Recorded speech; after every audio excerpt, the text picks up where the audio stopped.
নমস্কার বন্ধুরা, শীতকাল পড়ে গেছে, হালকা হালকা ঠান্ডা এখানে কলকাতাতেও আমরা অনুভব করতে পারছি। আজকে আমি আপনাদের সাথে বানাবো ফুলকপি পনির ক্যাপসিকামের একটা একেবারে নিরামিষ সবজি। কিন্তু সবজিটাতে আমি এমন কিছু ব্যবহার করব যাতে আমরা উইদাউট পেঁয়াজের টেস্ট পাবো। চলুন তাহলে পুরো রেসিপিটা আমার সাথে দেখে নেব। ভীষণই ইয়াম্মি দেখতে হয়েছে না? রেসিপি বানানোর জন্য এখানে আমি বড় চামচের 6 চামচ হোয়াইট অয়েল গরম করে নিয়েছি। আপনারা যে কোনো তেলে বানাতে পারেন। আর আমুলের কিউব করে কেটে রাখা 200 গ্রাম পনির এখানে আমি স্যালো ফ্রাই করব। আপনারা যে কোনো পনির ব্যবহার করতে পারেন রেসিপিটার জন্য। দেখুন একটা সাইড ফ্রাই হয়ে গেছে, আমি তুলে নিলাম।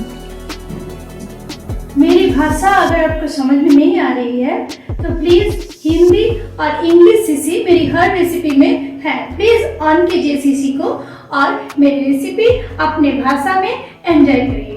Thank you. এইবার পনির ফ্রাই করে নিয়েছিলাম, সেই তেলের মধ্যে আমি দিয়ে দেবো এখানে ফুলকপিগুলো। ফুলকপি এখানে মিডিয়াম সাইজের দুটো আমি এরকম করে ছোট ছোট পিস করে কেটে নিয়েছি।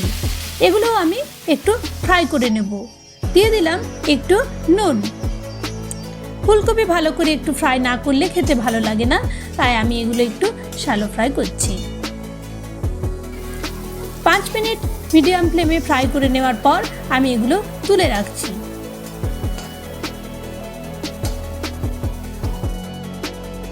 দেখুন এখানে আমি আদা বাটা 3 চামচের মধ্যে 1 টিস্পুন হিং দিলাম। ভালো করে মিশিয়ে এটাকে আমি ঢেকে রেখেছিলাম মোটামুটি আধ ঘন্টার মতো। এটাতেই আমাদের রেসিপিটার মূল টার্নিং পয়েন্ট, পেঁয়াজের ফ্লেভার। কড়াইয়ে আমি আরও একটু তেল গরম করে নিয়েছি।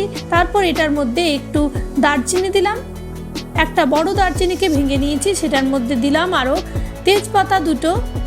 আর দিয়ে দেবো ওই যে আমাদের হিং ভেজিয়ে রাখা আদা বাটাটা, সেটা ছোট চামচের 1 চামচ। একটু সঙ্গে সঙ্গে নেড়ে দেবেন, নাহলে কিন্তু আদাটা আমাদের তেতো হয়ে যাবে, তেলের মধ্যে ডাইরেক্ট দিয়েছি তাই। সাথে সাথে আমি দিয়ে দিলাম ক্যাপসিকাম কিউব করে কেটে রেখেছিলাম একটা, সেটাও আমি দিয়ে দিলাম। দিয়ে দিলাম আমি সেদ্ধ করে রেখেছিলাম 4-5টা আলু, সেগুলো খোসা ছাড়িয়ে কেটে নিয়েছি, সেগুলো এটার মধ্যে দিয়ে দিলাম। ক্যাপসিকাম আপনারা নাও দিতে পারেন। ঢেকে রেখেছিলাম 2 মিনিটের জন্য, ফ্লেভারগুলো ভালো করে অ্যাড হয়ে গেছে। এইবার আমি ভেজে রাখা ফুলকপিগুলো এটার মধ্যে দিয়ে দিচ্ছি।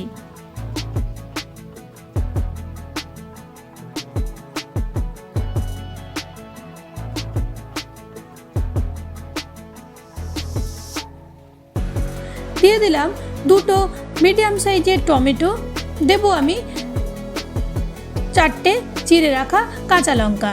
ঝাল আপনারা যেরকম খাবেন সেরকম দেবেন। আদা যেটা বাকি ছিল, আদা আর হিং সেটা বাটাটা, সেটাও আমি বাকিটা দিয়ে দিলাম। এখানে আমি 3 চামচ ব্যবহার করেছি আদা আর হিঙ্গের যে মিশ্রণটা আছে সেটা। দিয়ে দিলাম কাশ্মীরি মির্চের গুঁড়ো বড় 1 চামচ, ধনে গুঁড়ো বড় 2 চামচ, হলুদ বড় 1 চামচ, জিরে গুঁড়ো বড় 1.5 চামচ।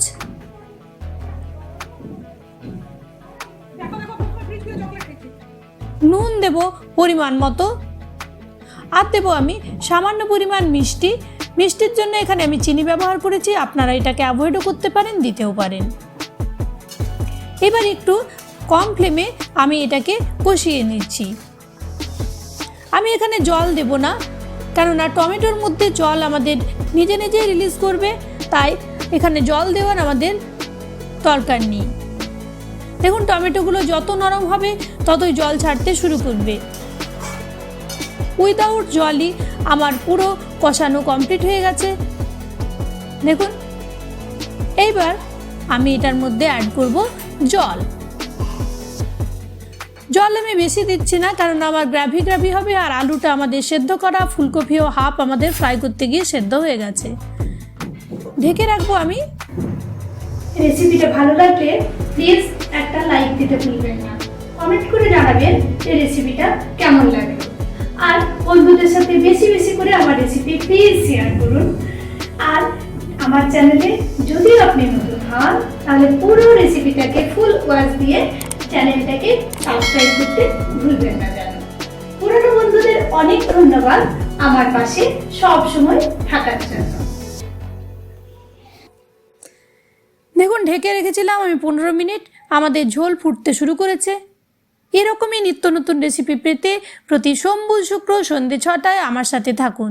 এইবার আমি কাঁচা পনির 200 গ্রাম কিউব করে কেটে নিয়েছি, সেটাও আমি এটার মধ্যে অ্যাড করে দিচ্ছি।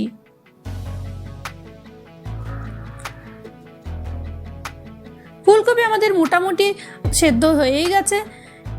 এইবার আমি পনিরগুলো দিয়ে আরও মোটামুটি 5 মিনিটের জন্য আমি ঢেকে রাখবো পনিরের সব ফ্লেভার অ্যাড করার জন্য মশলার। 5 মিনিট পরে ঢাকনা খুলে নিলাম। দেখুন কি সুন্দর একটা কালার এসছে না সবজিটার মধ্যে। আর ফ্লেভারটা যখন বানাবেন নিজে নিজেই বুঝতে পারবেন। ভেজে রাখা পনিরগুলো এটার মধ্যে অ্যাড করে 2 মিনিট আমি এটাকে ভালো করে একটু নেড়ে চেড়ে ঢেকে রাখবো।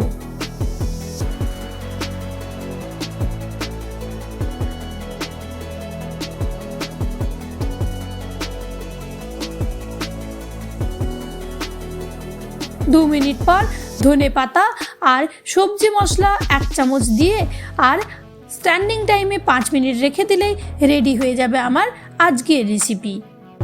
ধন্যবাদ ভিডিওটি দেখার জন্য।